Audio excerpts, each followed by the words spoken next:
the level of interference by the Obama's government was very overwhelming. It's not as if I couldn't have won the election even with that. But if, by my own thinking, and also the way some other people looked at it, they go outside the normal diplomatic relationship, then it should be mentioned.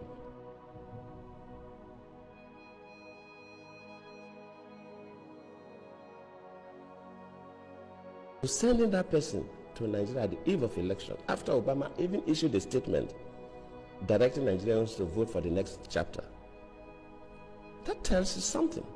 And we should not sweep this things under the carpet. If a foreign country, or an African country, or even America or any other country interferes with our own elections, we should mention it.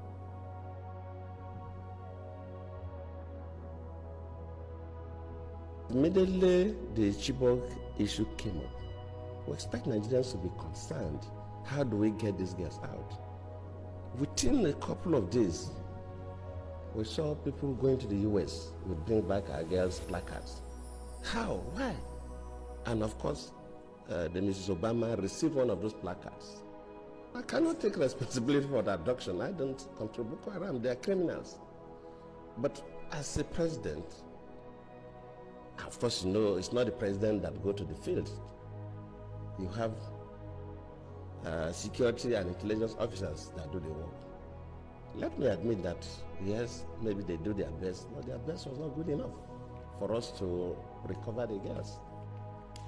That does not mean that I'm trying to remove myself from any blame. Yes, I may not be blamed for the action, but I could be blamed that my security and intelligence system are not strong with all due respect, sir, to be able to rescue. You contributed to whatever we are passing through today, be it hardship, be it enjoyment. I can sense some weakness on your part back then because you were the president, commander-in-chief. Like I always say, as ants head behavior, and so elephant head behavior. You cannot begin to blame a president of another nation, a country we did not get our independence from, as the main reason why we lose an election.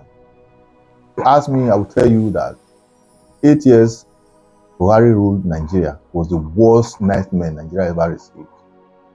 A government that handed over another one to us where an election result was read in the middle of the night. Did it ever occur or happen in the history of Nigeria? Because they were afraid of the fact that Nigeria might take to the street. Now, sir, on the issue of Boko Haram, you have security chiefs. In any government that is really working, someone must be held accountable or responsible, be it in any congratulatory way or rather in a way that might not be palatable. But someone must be held responsible. You are saying that some of them sabotage your effort, you can't be everywhere at the same time. I believe that should be coming out from you. If you recall very well, on election day, when you were trying to thumbprint on the beavers, he rejected it. And that alone would have given you that signal that that election meant to.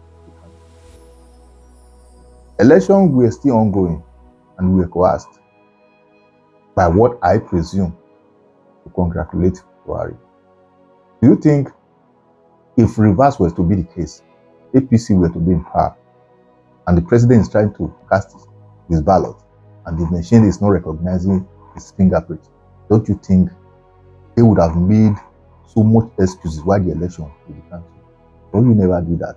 It is never your fault because so many persons around you were all saboteurs. But one who expects as a president who understand that so many enemies are around, even if it takes you to give the highest position, so long as security is concerned, to the lowest person, by getting it right, you would have done that. Instead, so many fake security chiefs were around you, working against you in order for you to fail. But today, all of us are enjoying it.